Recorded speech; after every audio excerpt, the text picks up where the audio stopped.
अभियुक्त मनीष कश्यप कांड दर्ज होने के बाद वो फरार हुए। पुलिस पर हमले किए जाने के भी हैं। पुलवामा घटना के बाद पटना के लहसा मार्केट में कश्मीरी दुकानदारों के पीटने के आरोप में भी ये जेल जा चुके हैं। पूर्व से 7 कांड इनके विरुद्ध अंकित पाए गए हैं। इनके विरुद्ध में पहले भी इस तरह के कांड दर्ज हैं। मनीष कश्यप पुलिस पर हमला करता है, पटना के कोतवाली थाना क्षेत्र में लगने वाले लहासा मार्केट में कश्मीरियों की पिटाई भी करता है और तमिलनाडु मामले में झूठ भी परोसता है। ये तमाम बातें बिहार पुलिस मुख्यालय के एडीजी जितेंद्र सिंह गंगवार ने कही और यह भी कहा कि मनीष कश्यप पर कुल 7 एफआईआर दर्ज है।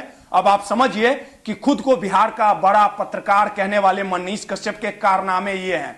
मनीष कश्यप का विवादों से पुराना नाता रहा है और इस पूरे घटनाक्रम को लेकर जिस प्रकार से मनीष कश्यप ने झूठ फैलाने का काम किया, बिहारी मजदूरों की पिटाई की बात जिस प्रकार से मनीष कश्यप ने अपने चैनल सस्तक के माध्यम से यह बताया कि बिहारी मजदूरों की पिटाई तमिलनाडु में हो रही है और इसको लेके सरकार की बदनामी करने की भी काम मनीष कश्यप ने किया। और इस पूरे घटनाक्रम को लेके जब वर्तमान में सरकार, महागठबंधन की सरकार की ओर से, नीतीश सरकार की ओर से तमिलनाडु जांच करने के लिए यहां के अधिकारियों को भेजा गया, तो कहीं ना कहीं मनीष कश्यप के तमाम जो झूठ का पुलिंदा था वो खुलते नजर आया। और इसके बाद पुलिस मुख्यालय की तरफ से यह आदेश दिया गया कि कहीं ना कहीं मनीष कश्यप नफरत फैला रहा है और झूठ के पुलिंदे के दम पे कहीं ना कहीं स्थितियों को बिगाड़ने का काम कर रहा है। इस पूरे घटनाक्रम के बाद आर्थिक अपराध इकाई की ओर से एफआईआर दर्ज किया गया और मनीष कश्यप के जो झूठ का खुलासा था वो खुला।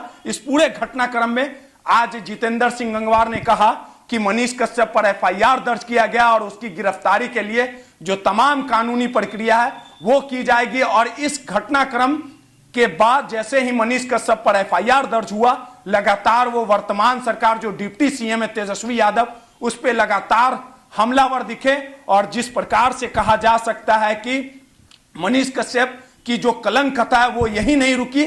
आप समझिए कि जो बिहार का सबसे बड़ा पत्रकार कहता है, बिहार को तरक्की करने की बात करता है, बिहार को एक नया अध्याय करने की बात करता है, उसके खुद वो हाथ जो है वो कहीं धुले हुए नहीं है। लगातार कलंक कथा है जो है मनीष कश्यप पर कुल 7 एफआईआर दर्ज है और संगीन धाराओं के तहत मनीष कश्यप पर एफआईआर दर्ज है। और मनीष कश्यप की गिरफ्तारी के लिए लगातार बिहार पुलिस जो है अब कहीं ना कहीं दबिश देगी। मनीष कश्यप की गिरफ्तारी के लिए बिहार पुलिस ने कमर कस ली है और लगातार अपने सच तक न्यूज चैनल के माध्यम से मनीष कश्यप जो झूठ फैला रहा था, आपसी भाईचारे को खराब करना चाह रहा था, पुलिस ने उसकी कुंडली खंगाल दी और कुंडली के माध्यम से यह साफ हो गया कि मनीष कश्यप कहीं ना कहीं तमाम अपने चैनलों के माध्यम से अपने कारनामे की वजह से स्थितियों को बिगाड़ना चाहता था।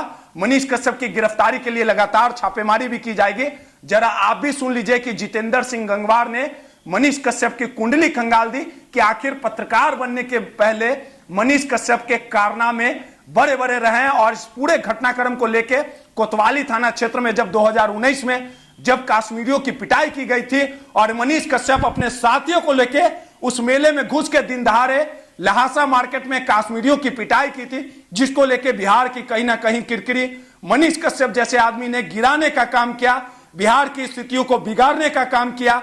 तमिलनाडु में जो बिहारी मजदूरों की पिटाई नहीं की गई थी उसको लेके झूठी खबर मनीष कश्यप ने जो फैलाने का काम किया, आपसी भाईचारा को जो बिगाड़ने का काम किया, उसको लेके मनीष कश्यप पर एफआईआर दर्ज किया गया। और मनीष कश्यप के जो कारनामे पहले थे वो आज भी पत्रकारिता के आड़ में मनीष कश्यप बिहार को बदनाम करना चाहता और इसको लेके जो बिहार पुलिस की तरफ से एफआईआर दर्ज किया गया, अब जल्द ही मनीष कश्यप फिर से एक बार जेल जाएगा। और कश्मीरी मेले के में कश्मीरियों की जो पिटाई की गई थी उस समय भी पटना के कोतवाली थाने क्षेत्र से मनीष कश्यप को जेल भेजा गया था। मनीष कश्यप का कारनामा वही रहा, लोगों के साथ मारपीट, कानून को हाथ में लेना, ये तमाम आदतें मनीष कश्यप की पुरानी रही।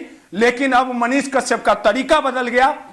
हाथ में माइक लेके मनीष कश्यप का जो काम करने का तरीका है, लोगों को पीटने का तरीका है, वो आज भी बदस्तूर जारी है। और मनीष कश्यप की गिरफ्तारी के लिए लगातार पुलिस रेड कर रही है। जरा आप भी सुन लीजिए कि मनीष कश्यप के बारे में एडीजी जितेंद्र सिंह गंगवार क्या कह रहे हैं। और मनीष कश्यप पर कुल 7 एफआईआर अभी तक दर्ज है और आर्थिक अपराध इकाई में एफआईआर दर्ज होते ही मनीष कश्यप किस बिल में घुस गया ये पता नहीं, लेकिन इतना जरूर तय है कि मनीष कश्यप की कुंडली कहीं ना कहीं बिहार पुलिस ने खंगाल दी है। जरा आप भी सुनिए एडीजी साहब क्या बोल रहे हैं। अभियुक्त मनीष कश्यप और युवराज सिंह अभी तक ईओयू के समक्ष जो पूर्व की एफआईआर थी 3/23 उसमें ये अभियुक्त हैं, उनके सामने उपस्थित नहीं हुए, उनको नोटिस दिया गया था। अब उनके विरुद्ध गिरफ्तारी का वारंट प्राप्त करने की कार्रवाई शुरू कर दी गई। कांड के अभियुक्त मनीष कश्यप के बारे में जो जानकारी मिली है, ये इनके विरुद्ध में पहले भी इस तरह के कांड दर्ज हैं। पूर्व से 7 कांड इनके विरुद्ध अंकित पाए गए, जिसमें पुलिस पर हमले किए जाने के भी हैं। पुलवामा घटना के बाद पटना के लांसा मार्केट में कश्मीरी दुकानदारों के पीटने के आरोप में भी ये जेल जा चुके हैं और पूर्व में भी कई इस प्रकार की गलत पोस्ट करने और भड़काऊ पोस्ट करने में लिप्त रहे हैं। कांड दर्ज होने के बाद वो फरार हैं। इस संबंध में ईओयू लीगल कार्रवाई उनके विरुद्ध कर रही है। एक अन्य अभियुक्त युवराज सिंह जो थे वो 3 महीनों से नारायणपुर भोजपुर के गोलीबारी कांड में फरार हैं। उनकी गिरफ्तारी के लिए भी टीम बनाई गई है। और ये जानकारी आपको दे दें कि युवराज सिंह के विरुद्ध तमिलनाडु के कोयम्बटूर में भी एक फर्जी वीडियो बनाने का कांड दर्ज किया गया।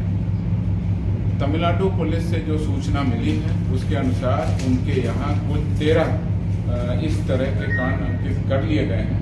इसमें फर्जी वीडियो बनाकर भ्रामक और असत्य और उन्माद फैलाने वाले वीडियो को अपलोड किया गया, प्रसारित किया गया, प्रचालित किया गया। वहाँ की टीम बिहार आकर के भी अपना अनुसंधान कर रही है और प्राप्त जानकारी के अनुसार अन्य राज्यों जैसे उत्तर प्रदेश, मध्य प्रदेश या दिल्ली वगैरह जहाँ भी उनको जाना है वो तमिलनाडु पुलिस वहाँ जाकर के अपना अनुसंधान कर रही है। इसी क्रम में एक समाचार पत्र में खबरी छपर मधुबनी के युवक की तमिलनाडु में हत्या की जांच की गई। इसमें पुलिस अधीक्षक तिरुपुर तमिलनाडु के द्वारा खंडन करते हुए इसे पारिवारिक कलह के कारण आत्महत्या बताया गया। पुलिस अधीक्षक तिरुपुर तमिलनाडु के अनुसार मृतक शंभू मुखिया जो बिहार का रहने वाला है, मधुबनी का थाना देवथा का, वह वहां पर कई दिनों से कार्य कर रहा था। उसके पत्नी के आवेदन पर 5 दिन पहले ही मंगलम थाना में कांड अंकित कर कार्रवाई की जा रही है, जो कि आत्महत्या से संबंधित घटनाक्रम वहां पर प्रकाश में आया है। मृतक पिछले 3 महीने से वहां पर मछली दुकान में काम कर रहे थे। वाहन की शादी रुक जाने के कारण तनाव में थे।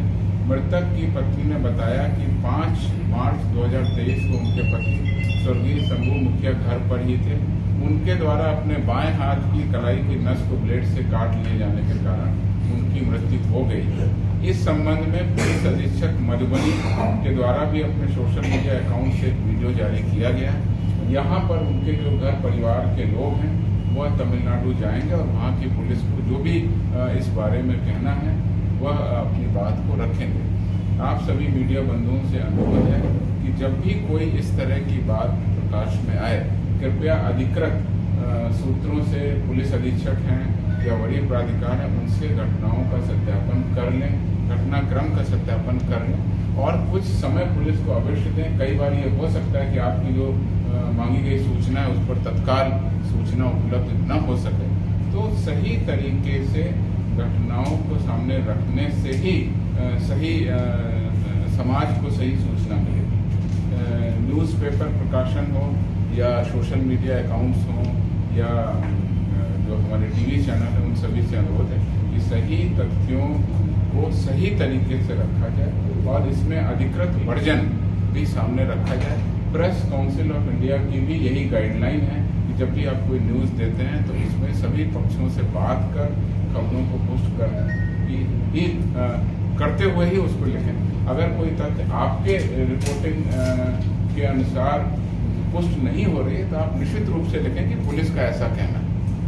और बगैर इस तरह के जो आजकल कुछ यूट्यूब चैनल और सोशल मीडिया में इस तरह की जो न्यूज़ चल रही है, मुझे लगता है कहीं ना कहीं सबसे पहले न्यूज़ को दिखाने की जो प्रवृत्ति है उसमें गलत न्यूज़ भी चल रही है। इससे बचें। इस पूरे प्रकरण में बिहार पुलिस लगातार निगरानी रखे हुए हैं और इसमें एक अच्छी सूचना है वो आपको